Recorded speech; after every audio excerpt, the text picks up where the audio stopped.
Buenas, bienvenidos a la cuarta clase de Ciencia Loca. Hoy vamos a hablar de la habitación antigravitatoria, como os prometí. Bueno, aquí tenéis como siempre mi contacto, lo mismo de siempre. Y el tema que vamos a tratar hoy a través de este invento va a ser la levitación electrostática, ¿vale? Primero quiero empezar recordando una cosa de la clase anterior, ¿vale? Que para eso he traído esta cosa extraña, que son varios colgantes atados, porque era lo que pillaba a mano.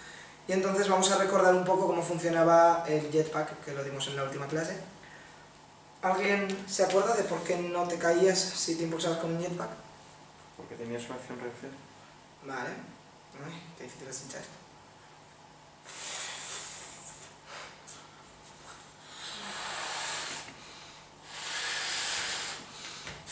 Vale, aquí vamos a ver cuál va a ser la fuerza que va a empujar hacia arriba.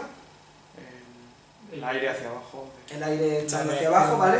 Por la conservación del momento, como hablamos. Y aquí vamos a tener un peso que va a tirar hacia abajo. Si lo he hecho bien, debería más o menos mantenerse en el aire.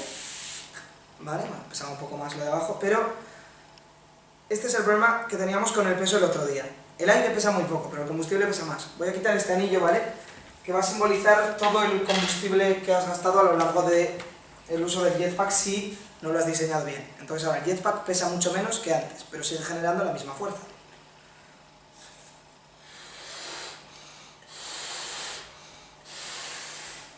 ¿Qué creéis que va a pasar? Que se vaya. ¿Se va a tomar por seco?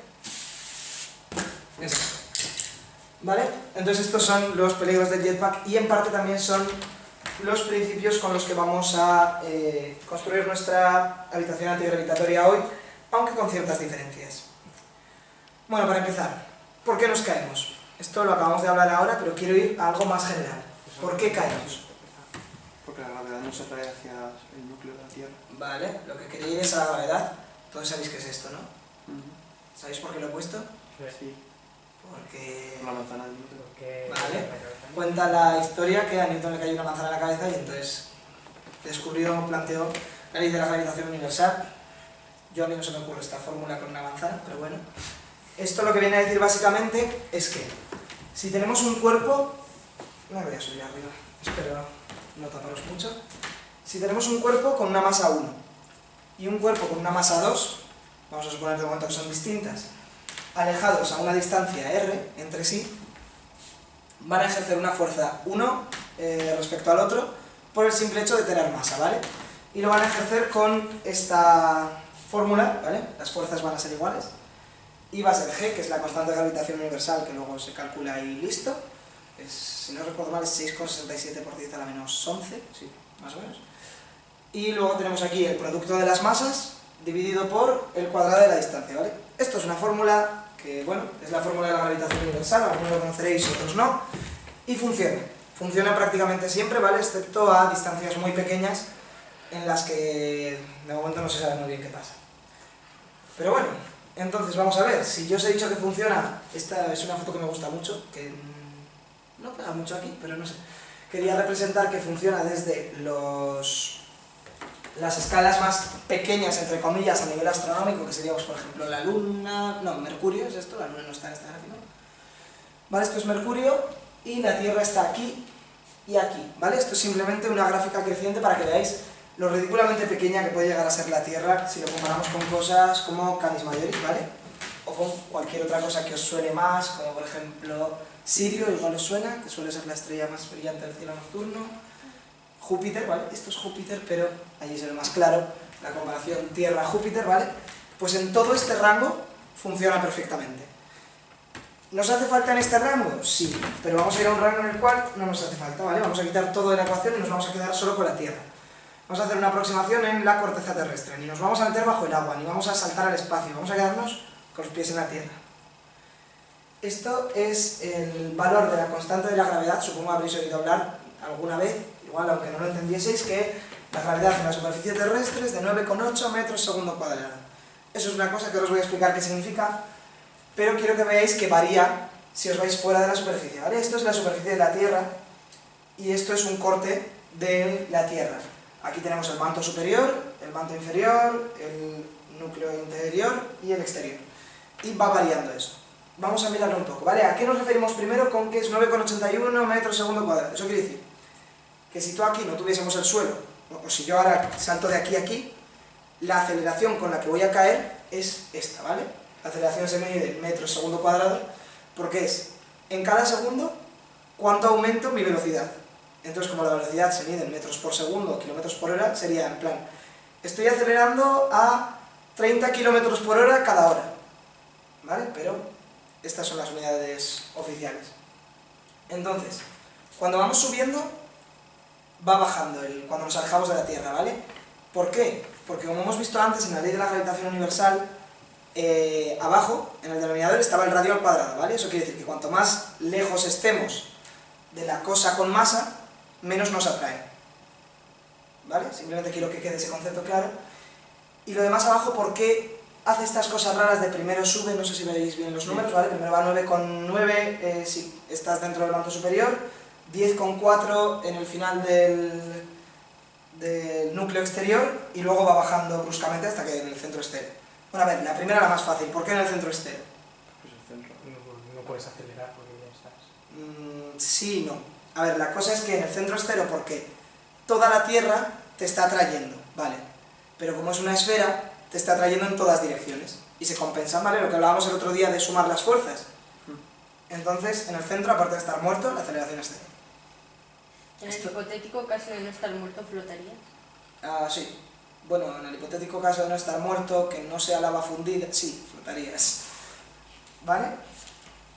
Bueno, sí y no. Esto está considerando que no hay más planetas que la Tierra en este cero, ¿vale? Realmente, si te pones en el centro y te pones a considerar la atracción del Sol y tal, ya no sería cero, tendrías un poquito de aceleración hacia el Sol. Y aunque no, porque la Tierra no es perfecta y súper homogénea. Exacto, ¿vale? Pero sin embargo, quiero que entendamos esto. ¿Por qué pasa este cambio? Yo cuando he encontrado esta foto, o sea, la he encontrado ahí, no os voy a engañar, me ha sorprendido mucho, ¿vale? Porque lo lógico sería pensar que cuanto más te acerques, más grande sea. Pero luego piensas, claro, es que va pasando esto de que la masa de arriba se compensa tal cual, entonces cuanto más te acerques, menos. Pero no. Lo que pasa es que como el manto superior y el manto inferior son cosas poco densas para la densidad media de la Tierra, la masa que vas dejando arriba, en comparación a la masa que hay abajo, pesa menos. Entonces, lo que te atrae más por acercarte es más que lo que te atrae menos por tener tierra encima. ¿Vale? Es una cosa extraña, pero que quiero que tengáis ahí un poco en la cabeza. No tiene nada que ver con lo de hoy, pero es una cosa curiosa sobre la que pensar y preguntarme luego si no lo habéis entendido, ¿vale? Pero, ¿por qué hacía yo lo de la aproximación terrestre? Hay otra ley, ¿vale?, que también fue de Newton, que nos dice que la suma de todas las fuerzas se puede expresar como masa por aceleración. Y como vamos a suponer que estamos quietitos y todos muy felices, simplemente cayendo, y que estamos además en la superficie de la Tierra, la única aceleración va a ser la gravedad. Siento la calidad de la ecuación, pero he intentado usar todas las imágenes de Creative Commons por temas de derechos de autor y tal, y como no había, pues he tenido que hacer una ecuación cutre. Vale, entonces, masa por gravedad, ¿vale? Vamos a aproximar toda esta ecuación horrible del demonio que tiene que ver con la distancia a la que estás al centro de la Tierra, la masa de la Tierra, la constante de gravitación universal, a tu peso por la aceleración de la gravedad que vamos a considerar constante. ¿Vale? Entonces, ahora ya sabemos por qué caemos. Incluso podríamos calcular cómo de fuerte caemos. ¿Cómo vamos a no caer ahora? ¿Vale? La fuerza electrostática. Yo había preparado un experimento que aquí me han visto prepararlo, pero con la medida de la Casa de la Juventud no ha habido manera, pero bueno, supongo que todo el mundo habréis hecho alguna vez frotar un peine, frotar un globo contra pelo, contra ciertos tejidos y atraer papelitos. Si no lo habéis hecho es muy sencillo y si no hay 1000 vídeos en YouTube, como siempre, ¿vale? ¿Por qué pasa esto? En vez de explicaros lo voy a preguntar porque yo pensé que los que han estudiado algo de ciencias de aquí lo sabrían y resulta que no, o no exactamente. ¿Qué pasa? ¿Los de ciencias o los de letras? Me da igual. Que sí. Yo sabía que se transfieren electrones de un lado para otro, pero no sé por qué. Vale. Porque se carga, o sea, al flotar un elemento neutro, como por ejemplo puede ser ahí el peine, contra otro elemento que puede estar cargado negativamente, Los dos están neutros al principio, cuando los frotas. pues la fricción acaba generando electrones negativos en el peine. Bueno, vale, tenemos dos ideas. ¿Alguien de los de letras tiene alguna idea? Me da igual que digáis que son duendecillos, ¿eh? Son duendecillos. Bueno, bien. Si hubieseis estado en la clase de cuántica, habríais visto que había explicaciones con duendecillos. Pero bueno, si juntamos las dos cosas que habéis dicho y que damos el disparate de se generan electrones, porque las cosas no se generan porque sí, es verdad. La palabra que se suele usar es que se arrancan electrones, ¿vale? Tú al frotar coges electrones directamente, igual que cuando te... ¿Cómo se llama esta? ¿Te exfolias? ¿Sí? Sí. Cuando te exfolias la piel te arrancas células muertas, pues lo mismo pero con electrones. Frotas y se pasan. ¿Sí? ¿Cómo de verdad es eso? Bastante. Si quieres luego te doy una explicación más Como pasar técnica. una cuchara por el helado y que es... No exactamente porque eso arrancaría átomos, ¿vale? Es por atracciones electrostáticas más. Luego te lo explico si quieres mejor, pero para lo que vamos a explicar ahora y para no liar la cabeza más, es eso. Tú coges, frotas y te llevas electrones. Y como te llevas electrones en un sitio, en el otro sitio faltan electrones, ¿vale? Esta es una cosa que estoy dando por hecho que sabéis, aparte de andar, que yo no sé. Estoy dando por hecho que sabéis que en toda la materia hay electrones y protones. Y neutrones, pero para lo de hoy lo que nos interesan son los electrones y los protones. Los electrones negativos, los protones positivos. Y no explotamos básicamente porque están en equilibrio, ¿vale? Supongo que habéis oído alguna vez siempre que los positivos atraen a los negativos repelen a los negativos, ¿verdad? Vale, pues vamos a ver esto con su ley física equivalente, que se llama la ley de Coulomb, la fuerza de Coulomb, ¿vale? Supongo que os recordará el grafiquito un poco al de antes. De hecho, si quitamos la parte de arriba, ¿vale? No miréis las bolitas de arriba, es prácticamente lo mismo de antes. ¿Vale? Son dos cosas, que esta vez en lugar de tener masa tienen carga, ¿vale? Una tiene carga positiva, la otra tiene carga negativa, pero eso lo miraremos luego, simplemente dos cosas que tienen carga, que se atraen con fuerzas iguales, ¿vale? Este es el simbolito que representa módulo, estuvimos hablando del módulo en Jetpacks. En Jetpacks estuvimos hablando de lo que significa el módulo, simplemente significa el número, ¿vale? Si fuese -3, el módulo es 3, si es 3, el módulo es 3. Y aquí tenemos el módulo del producto de las cargas, ¿vale? Otra vez esto es para, porque luego esta K va a ser... tiene cosas que ver con ella, simplemente, ¿vale? Esto es para decir que la fuerza con la que se van a atraer va a ser el producto de las cargas, igual que antes era de las masas, partido por el cuadrado de la distancia, eso es igual, y multiplicado por otra constante, que debe ser la de la gravitación universal. Esta es la constante dieléctrica, que no me voy a arriesgar a decir el número. Y entonces, ¿qué pasa aquí con lo del módulo y las cosas estas? El módulo lo único que quita es el signo. Doy por hecho que todos hemos llegado al nivel de matemáticas de si multiplico positivo por positivo me da positivo, negativo por negativo, positivo, negativo por positivo, negativo. ¿Vale? Esto es para explicar por qué cuando tienes una carga positiva y una carga negativa se atraen. Cuando tienes dos cargas del mismo signo, ya sea positivo o en otro caso que sería negativo, se repelen. ¿Vale? No me voy a meter evidentemente con la explicación atómica de esto, para empezar, porque no estoy seguro. Pero siendo efectivo es negativo y positivo se atraen, calculamos así cuánto se atraen y ya está, ¿vale? Y tenemos allí que los iguales se repelen. ¿Vais intuyendo por dónde voy yo a hacer la antigravedad? ¿Sí? ¿No? A alguien se le ocurre, podéis comentarlo, no pasa nada. Vas a compensar la fuerza de la gravedad con esta. Exacto. Voy a compensar, igual que el otro día compensábamos con el empuje de expulsar gases y de la conservación del momento, hoy lo vamos a compensar con la fuerza electrostática. Vale, para eso necesito... esto no sería... O sea, yo simplemente podría haber acabado la clase aquí y deciros vamos a compensar la fuerza electrostática con la fuerza gravitatoria, a casa. Pero he pensado que puede ser más guay, ya que este experimento sí que es menos realista, ¿vale? No es como el del jetpack, que os puedo enseñar vídeos, os puedo enseñar gente chocándose con pelotas. Aquí voy a hablar del concepto de campo eléctrico. El campo eléctrico es una cosa que existe cuando hay cargas, ¿vale? Y, a ver, para entenderlo, un par de voluntarios. No todos a la vez, por favor. ¿Vale? Quédate ahí delante, tío. A ver, Carmen, tú vas a ser una carga. ¿Quieres ser positiva o negativa? Positivo. Vale. Pues entonces Carmen está aquí, solita, positiva. Y entonces, ella lo que va a hacer es, imaginemos que Guille está tan lejos que Carmen no le afecta, ¿vale? Guille, vas a ser una carga... ¿positiva o negativa? Dije. Negativa, vale. Entonces la cosa es que tú lo que vas a hacer es generar un campo electrostático, ¿vale? Tú vas a estar quietita, pero la cosa es que cualquier otra carga que se acerque a ti sin tener que tocarte ni tal, va a entrar en tu campo de acción. Eso quiere decir que va a tener reacciones contigo por estar en el sitio que tú generas campo. ¿Vale? Si en vez de estar, si ahora Guille se intentase acercar, como él es una carga negativa, tú eres una carga positiva, en cuanto entra en tu campo, se pegaría a ti. Oh, qué bonito. No voy a hablar de lo que pasa cuando pasa eso. Pero imaginémonos ahora que yo he cogido, y con mis fuerzas mega mágicas que no voy a explicar hoy y van a ser mega mágicas, he clavado a Guille aquí y te he clavado a ti aquí, ¿vale? Os estáis atrayendo pero no os acercáis, ¿vale? Os he clavado como sea. Y entonces llega una tercera carga, que va a ser negativa, ¿vale? Y se va a acercar a vosotros. ¿Qué va a pasar? Hay una cosa que se llama el principio de superposición de campos, que va a decir que matemáticamente él va a sufrir exactamente lo mismo que si sufriese primero el de Guille y luego el tuyo, pero a la vez. ¿Entiendes? Me da lo mismo. Vale. O sea, quiero decir, la cosa es que el campo que va a sufrir él y las fuerzas de atracción que va a sufrir van a ser exactamente igual que la suma de las vuestras. Entonces quiere decir que el campo que generáis juntos es igual que la suma matemática del campo que generáis separados. Entonces, si él se acercase, como es una carga positiva, tú eres positiva y él es negativa, se acercaría, tú le repeles y él le atrae, se va más fuerte todavía hacia allí.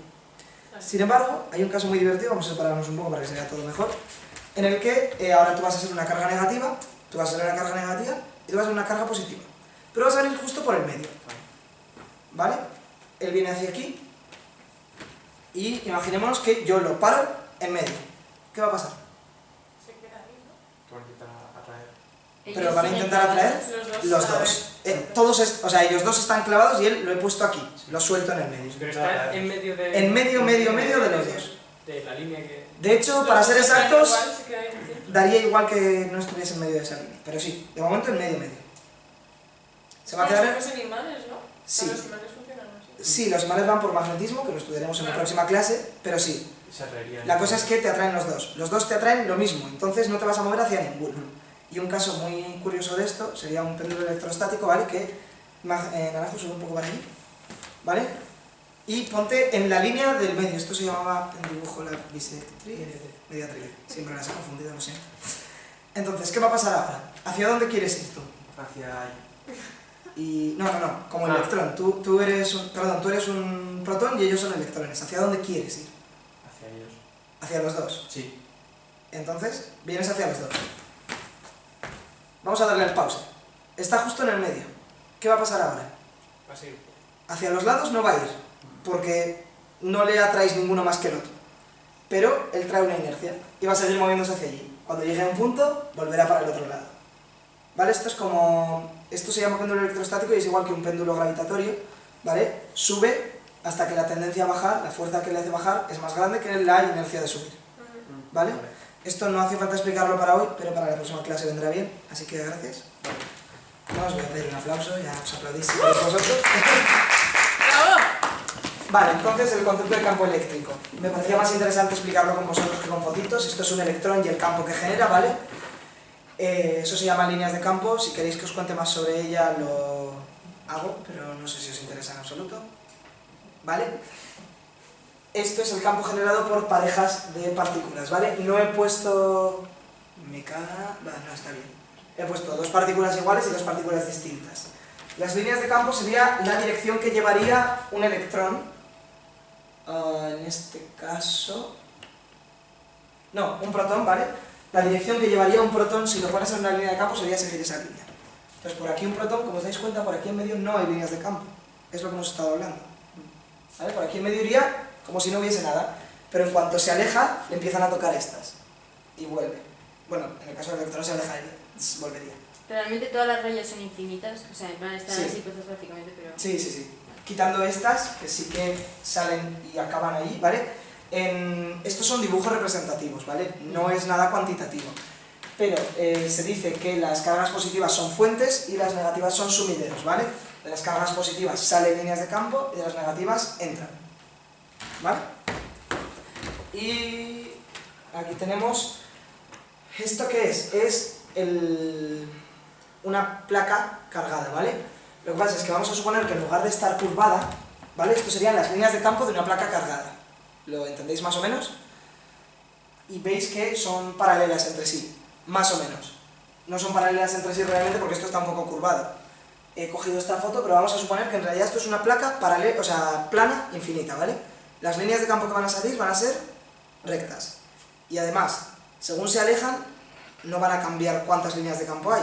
Así que esta es la maravilla que a mí me encanta de las placas planas, y es que el campo que generan es constante y no depende de la distancia a la que te encuentres de él. ¿Vale?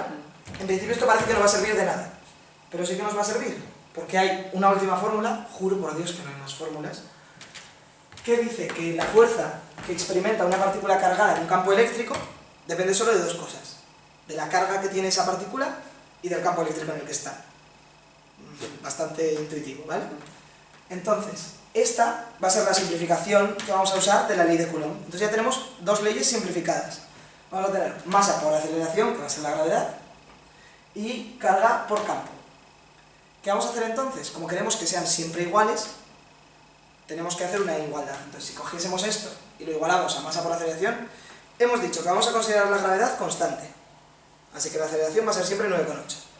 Vamos a considerar la masa de una persona constante, ¿vale? Me da igual que adelgace 10 gramos durante el rato que esté en la habitación antigravitatoria. Vamos a considerarlo constante. Vamos a considerar que lo cargamos de una manera constante, ahora os explicaré cómo, y que el campo que generamos también es constante. Venga, Surya, que tú no has salido. Ven. Vamos a hacer una demostración, no va a ser tan impresionante como esperáis, de cómo funcionaría, al menos en mi mente, el entrar en la habitación antigravitatoria, ¿vale? Tú llegarías, tú eres nuestra clienta, te pondrías esto, que va a representar nuestro traje especial, que luego explicaremos sus características, ¿vale? Y yo te tocaría con un palito, un algo, después de pesarte, ¿vale? O sea, tú estarías en una báscula y yo te pongo esto, te toco con un palito que se ha calibrado con la báscula y luego veremos cómo, y empezarías a flotar automáticamente, ¿vale? De momento parece bastante guay, como para intentarlo. Vale, gracias, Suri. Pues entonces vamos a ver, bueno, doy por hecho que la equivalencia lo habéis entendido, cómo hay que equilibrarlo. No habréis entendido cuánta carga o cuánto campo hay que poner, pero esos son cálculos matemáticos que los tengo hechos si alguno de los frikis quiere verlos luego, pero para vosotras os basta con decir que sabiendo la masa y sabiendo la gravedad podemos calcular una proporción entre estas dos cosas para hacerlo flotar. ¿Sí, no? Entonces, como el campo que generemos, yo estoy imaginando una habitación suficientemente grande como para poder considerarla infinita, ¿vale? Esto ya lo hablamos el primer día, yo voy a asumir cosas que no van a poder ser, por eso es tan interesante. Y que yo pongo el campo desde el principio, ¿vale? Se carga la placa y al estar cargada genera un campo. Y entonces lo único que va a variar, la única variable van a ser el peso de la persona y la carga. Entonces, por eso, cuando la pesamos, la cargamos con una carga concreta acorde a su peso. ¿Vale? Bueno, esto es lo que os he dicho, que si conseguimos que la fuerza sea cero, hemos conseguido la antigravedad. Y ahora vamos a ver un ejemplito con los cálculos, ¿vale? Yo he supuesto una persona de 60 kilos, una habitación de 500 metros cuadrados, aunque realmente luego apenas lo he usado eso para nada, y he calculado cuánta energía gastaríamos en cargar el suelo, ¿vale? No he calculado cuánta energía gastaríamos en cargar a la persona ni tal, luego lo veré ahí en los problemas que he encontrado. A nivel teórico, y si he hecho las cuentas bien, con la ayuda de Asier, que gracias por cierto, el consumo que tendría cargar esa placa sería 10 a la 9 julios, ¿vale? O sea, imaginaros 10, pero en lugar de solo un 0, 9 ceros. ¿Sí? ¿Os imagináis qué número es, más o menos? O sea, 1000 millones, 1000 millones de julios, que parece muchísimo, pero es el consumo mensual medio de una familia. Eso lo he mirado en Wikipedia, así que no sé de qué país, pero no es nada descabellado, ¿no? En principio para una cosa que podría ser tan guay. ¿Cuáles son los problemas? Hemos asumido que cargar los trajes no nos cuesta energía. Ahora me pondré, si tenéis dudas reales sobre cómo iría un poco más el proceso, yo le daba las vueltas y se me ha ocurrido cómo, pero si queréis iros a casa lo dejamos ahí y luego me preguntáis por Twitter o por mail. Hemos asumido que el plano es infinito, eso ya lo he dicho, que también es mentira. Y hemos asumido que el movimiento de cargas en un campo eléctrico no genera perturbaciones. Eso es una cosa superfísica que algunos entenderéis y que no, y otros no, pero básicamente, si tú coges una carga y la mueves en un campo eléctrico, genera un campo magnético, que genera un campo eléctrico y se te descompensa todo. Entonces, eso habría que tenerlo en cuenta. Y hay una última cosa que no hemos tenido en cuenta. ¿A alguien se le ocurre? ¿No? ¿No? Que electrocutarse está súper feo. ¿Vale? O sea, estamos manejando unas cantidades de electricidad interesantes, aunque yo no haya puesto los números, y podría haber unos riesgos de electrocuciones interesantes. ¿Vale? Entonces yo con esto acabo la parte que tengo presentación, pero os puedo explicar con todo el detalle que queráis cómo estaría la chaqueta, cómo estaría el suelo, porque me he dedicado a estar antes como una hora hablando con la Siri. ¿Y si pasa esto? Pues lo arreglamos así. ¿Y si pasa esto? Lo arreglamos así. Hay problemas que no hemos podido arreglar, como gente imbécil que rompiese la chaqueta y se electrocutase a propósito. Pero bueno, ¿sí? Con que le pongas una malla de goma por debajo ya está, ¿no? Y por encima. O sea, la idea de la chaqueta es tener una malla de goma por debajo, la parte de la chaqueta que vas a cargar y una malla de goma por encima. ¿Por qué? Porque no sé si alguna vez habéis cogido, os habéis cargado, me da igual, andando, que ya sabéis que es carga o lo que sea, y habéis ido y habéis tocado a otra persona cargada. Realmente descargada, ¿vale? Pero con cargadas también se redistribuyen la carga, ¿vale? Entonces, ¿qué pasaría? Posiblemente la persona que está menos cargada, por tanto, la persona que menos pesa, recibiría carga de la persona que más pesa. Esa persona ya no tendría fuerza suficiente para flotar, caería, y la otra persona sería despadrada. No sería nada guay, por eso estaría bien aislarlo por dentro para que no te electrocutes y por fuera para que no mangonees con el resto. Lo mismo con el suelo. La placa del suelo... Os voy a robar flotabilidad. La placa del suelo, dado que sería el mayor riesgo de electrocución, tocar la placa del suelo con un traje, yo he planteado, bueno, ya que tenemos la maravilla de que la placa infinita cargada, da igual a qué altura estés, pones la placa, imagínate a esa altura, y aquí pones un suelo de plástico. Y en realidad el suelo de la habitación es de plástico, nunca puedes acercarte y tocarlo. ¿Vale? Y sí que os quiero explicar, si me dejáis 5 minutos más, cómo se cargarían los trajes, ¿vale? Se me había ocurrido a mí una manera mucho más compleja, pero me han propuesto esta y es muy práctica. ¿Alguna vez sabéis lo que es un generador de Van der Graaf? No. Sí, algunos y otros no, ¿vale? Parte de un grupo de música. Parecen como dos ensaladeras, ¿vale? Puestas sobre un palo. O si queréis luego os busco un vídeo, pero los que hayáis estado en el Cuchaspacio de la Ciencia y cosas así, Chumi. habéis visto generadores de Van der Graaf. No los confundamos con bobinas de Tesla. No son lo mismo en absoluto. El de Chumi. Un generador de Van der Graaf lo que hace es, con una tira de un material, igual que podría ser vuestro pelo o vuestro tal, que arranca electrones, lo pasa por algo con electrones, abajo, como puede ser un metal. Entonces arranca electrones y los sube a la esfera metálica de arriba. Esa esfera metálica tiene la tendencia a quedarse los electrones. Entonces lo que está haciendo es coger electrones de abajo y mandarlos arriba todo el rato. Acumula electrones, acumula carga. Y cuando tú la tocas, se descarga. Entonces, si en vez de tocarla tú, que te llevas el calambrazo, toca el cable, o sea, toca el traje, ya estaría cargado el traje. Y por eso, en el momento en el que te toca, no es que salgas disparado, solo se compensa tu peso. Flotarías y ya podrías moverte como quisieras. O sea que es una máquina de hacer carga. ¿Es una máquina de hacer? Carga. Sí. Así. Sí, lo que hace abajo es está conectado a tierra. Tierra es un concepto que se usa mucho en electricidad y que yo no entendía hasta el año pasado prácticamente. ¿Alguna vez habéis oído, no, esto tiene que ir conectado a tierra para que no te des un calambre y tal? Básicamente es conectarlo al suelo, pero no tiene por qué ser al suelo. Puede ser una cosa suficientemente grande como para poder asumir toda la carga que tú le quieras dar o quitar. ¿Vale? O sea, es tan grande que todo lo que tú le quieras quitar le va a afectar nada. ¿Vale? Y entonces eso, lo que hace es frota con tierra, coge electrones de tierra y los sube arriba a un conductor que los asimila. Y vuelve a bajar descargado y es bastante chulo los generadores de Van der Graaf. Se pueden hacer muy fácil, un profesor mío de este año hizo uno con 2 ensaladeras de Ikea y 4 cosas más. Bastante chulo. Pues no sé si hay alguna duda. Ya sé que hoy era un poco más abstracto, pero era una cosa tan chula la habitación antigravitatoria que no podía no hacerla. ¿Podrías hacer una habitación gravitatoria? Sí, no. O sea, si superamos todos los problemas, ¿puedo asumir que el riesgo de muerte lo he quitado? Sí. Vale, pues entonces vamos a hacer hacia atrás, quitamos los problemas. He solucionado el riesgo de muerte porque no meto a gente idiota, porque he aislado todo lo suficientemente bien y porque soy muy guay. Vale. Siguiente riesgo. El movimiento de cargas. Lo voy a dejar para el final porque es el más difícil. Y va a ir junto con este. Asumimos que cargar los trajes no nos cuesta energía. Da igual, vamos a asumir que tenemos energía infinita y ya está, ¿vale? Esto era simplemente para hacer una medida y ver si era realista o no. Pues ahora vamos a irnos al mundo irreal. Oye, somos la empresa que controla el mundo y podemos tener toda la energía que nos apetezca. Pues nada, el problema de cargar los trajes fuera. El plano es infinito. ¿Por qué hay que asumir esto? Vale, vamos a hacer una cosa graciosa. Venid, ya que tengo globos, venid los 4. No me vale. A ver, quiero que os pongáis haciendo un cuadrado lo más cuadrado posible. O sea, la misma distancia entre todos. Vale. Ahora yo voy a poner el globo aquí.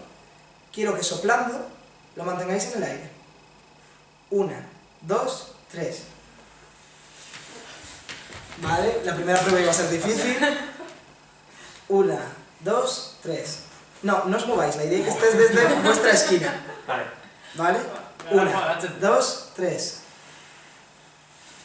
Bueno, veis que es difícil, pero ¿lo veríais más fácil aquí? No. Vale, esto se podría explicar por cálculo vectorial, pero simplemente lo que quiero que veáis es que si estáis aquí, lo único que tenéis que hacer para que flote es soplar vosotros dos igual de fuerte y vosotros dos igual de fuerte. ¿Vale? Si está aquí, lo que tenéis que hacer es vosotras dos soplar de tal manera que lo fuerte que soplan ellos en esa dirección se compense y tal. Entonces, ¿qué pasa? Vosotros podéis decidir cómo de fuerte sopláis. Un plano cargado no lo decide. Simplemente, en función de dónde estás, te envía una carga. Si estás en este límite, la componente que hay hacia aquí, de estos, no es suficiente para compensar la componente que hay hacia aquí.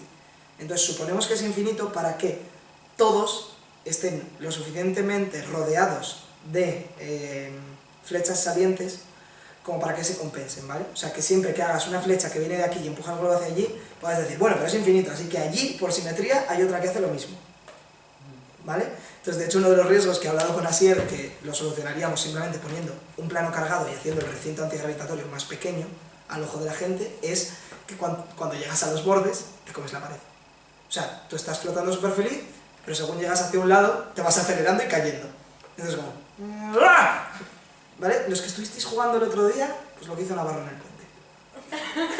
¿Vale? Entonces, eso es el problema de asumir que el plano es infinito. Y lo del movimiento de cargas en el campo, eso se puede solucionar igual. Si asumimos que es infinito, podemos suponer que los cambios que hay por una persona haciendo el subnor por ahí van a ser tan pequeños que podemos despreciarlos. ¿Vale? Entonces, realmente, con las asunciones que hemos hecho, es perfectamente posible. ¿Qué pasa? Que no tenemos un plano infinito, no tenemos energía infinita, no tenemos gente que no sea idiota. Y si hubiera, yo qué sé, un grupo de personas y una de ellas se quitase la chaqueta. Se caería al suelo. La Pero chaqueta las demás- saldría disparada y ella... Pero los demás se afectarían. Sí, no, esa es una interacción... no quería contarlo, no quería que nadie se diera cuenta. ¿Vale? Igual que yo me estoy alejando del suelo porque tengo una carga, la otra persona que tiene una carga del mismo signo me está repeliendo a mí. Entonces no solo te estás antigravitatorio con el suelo, sino con la gente, no te podrías acercar a ellos. ¿Entiendes? Entonces esa sería la gracia, que o es para una persona, o tiene que estar muy bien medido, o uff. De hecho, hay una frase muy famosa, que ni recuerdo de quién, ni recuerdo la frase, pero os la puedo mirar luego, pero era algo así como que si tú y yo estuviésemos a esta distancia, ¿vale? Y yo tuviese un 1% de electrones en mi cuerpo más que los que tienes tú. ¿Sería suficiente fuerza como para que, no me acuerdo si hacer un agujero negro, salir disparado, no recuerdo la frase, pero era una cosa muy bestia? ¿Vale? Os busco la frase ahora en cuanto acabemos y luego la tuiteo desde la cuenta de IT. Pero eso, una cosa que tuvieses un 1%, si no es nada. O sea, devastador. Y hicimos los cálculos este año en clase, y cierto, o sea, la fuerza que se genera es bestial. Por eso, las fuerzas con las que estamos contando nosotros, la idea sería hacer un plano cargado. O sea, yo he hecho los cálculos, de hecho, en serio, tengo un programa que luego os lo enseño a vosotros dos, que sé que os puede interesar, que básicamente puedes ajustar cuánto quieres cargar a la persona y te dice cuánto tienes que cargar el plano en función de eso. Entonces yo he dado por hecho que la persona más pequeña que va a entrar pesa 20 kilos y que la vamos a cargar con un electrón para evitar esos problemas, ¿vale? Porque un electrón con otro electrón a distancias a distancias reales, ¿vale? O sea, aunque yo tuviese un electrón más en la mano y tú tuvieses otro electrón más en la mano, ni lo ibas a notar, porque la fuerza gravitatoria que nos ancla a la Tierra es mucho mayor. Entonces, he calculado eso y te da un número de energía bestial con el que podrías cargar el plano, y sí es cierto, cargas el plano todo lo fuerte que quieras y así tienes que cargar a las personas muy poquito. Y solucionarías eso. Para solucionarlo de que el plano sea infinito, no puedes hacerlo con forma de bol. En plan, cambiar las líneas de campo y dejarlo ahí en plan suspendido. Sí, no. Porque entonces tendrías un punto de antigravedad. Sí, entonces lo pones ahí y no se va. Claro, pero entonces... Y en cuanto se vaya, va ahí. Yo no quiero eso. Yo quiero una habitación en la que te puedas mover libremente como si no hubiese gravedad. Lo que tú estás planteando, pero en la equivalencia magnética, es lo que vamos a hacer mañana. No exactamente así. Si vas a hacer una esfera tendrías de nuevo un punto. Pero no te puedes ir en ese punto, porque... No, pero, Pero entonces no mola. ¿qué diversión tiene No puedes eso? flotar Mira, por la vida. floto, No tiene gracia. posoc. No tiene gracia. Eso es como chorra. Es muy poco práctico. O sea, es práctico y para cosas se hace, pero no. Pero Aparte, si lo haces en una imagínate que esfera, hay otro claro. problema que ya aprenderás, y es que dentro... Bueno, da igual, no... Pero te van a retener todas las paredes igual. Sí. Pues imagínate que haces una puerta, lo metes dentro, lo tiras fuerte, cierras la puerta y se va a tirar toda la hora rebotando por No. todas las paredes. Se vaya... No, hay un punto de equilibrio en el centro. Claro, pero lleva... Es como tirar una pelota en un, Pero es en un como- embudo. Pero es como cuando has metido a Naranjo entre Carmen y yo que se ha ido para allá y ha vuelto, pues eso, lo mismo. Ya, eso estoy Va a pasar por suponiendo. el punto de equilibrio y se va a Ahí estoy suponiendo que no hay no rozamiento. Sí que hay rozamiento con el aire, a la larga. O sea, sí Pero que bueno, sería muy así divertido. paras. ¿Por qué? Porque si tú la primera vez no le has empujado lo suficientemente fuerte como para estrellarse contra la pared, no se va a estrellar nunca. Eso te lo admito, sería divertidísimo. Porque sería una manera de dar giros bestiales de manera controlada, ¿sabes? Sin hacerte daño, al menos con la pared. Pero por lo demás no tendrías nada de libertad, sería dejarte de llevar, y a mí me agobiaría. ¿Vale? O sea, es como... no te agobies en las montañas rusas. Que sé a dónde voy, lo veo. Y sabes que va a parar, Sí. O sea, el otro también va a parar, pero... uf. pero no sabes cuándo. O sea, quiero decir, parar por rozamiento con el aire es difícil. Mira a la gente en caída libre. Lleva tiempo. Mucho. Entonces, eso. Pues nada, me alegro de que se os haya ido la olla con eso. Ahora os enseño el programa y podemos meter datos reales si queréis de yo peso tanto, ¿cuánta energía haría falta para...? Pero yo quiero flotar. Ya, bueno, pues miras la factura de la luz en tu casa, miras a ver si te tal, miras cuánto te cuesta comprar un local suficientemente grande y ya lo vamos haciendo. ¿Vale? O sea, a ver, yo doy por hecho que si nadie lo ha hecho, habrá más problemas de los que yo he planteado y desde luego muchos más peligros. Siempre hay una cantidad ridícula de peligros, como con el jetpack. ¿Vale? Pero bueno, al menos que veáis que la física, prácticamente todo a nivel teórico, oye, muy bien, funciona perfecto. No me acuerdo de qué serie era, y no voy a decir en absoluto que esté de acuerdo con la frase, pero creo que es de los Simpsons. A nivel teórico funciona hasta el comunismo. Así que eso. A nivel teórico todo es súper precioso. Pero bueno, la teoría, para mi gusto, es aburrida. Pues nada, muchas gracias. Apagamos por la grabación. Y nos deja aquí el Brian. Que hemos de Creative Commons. Es el mayor.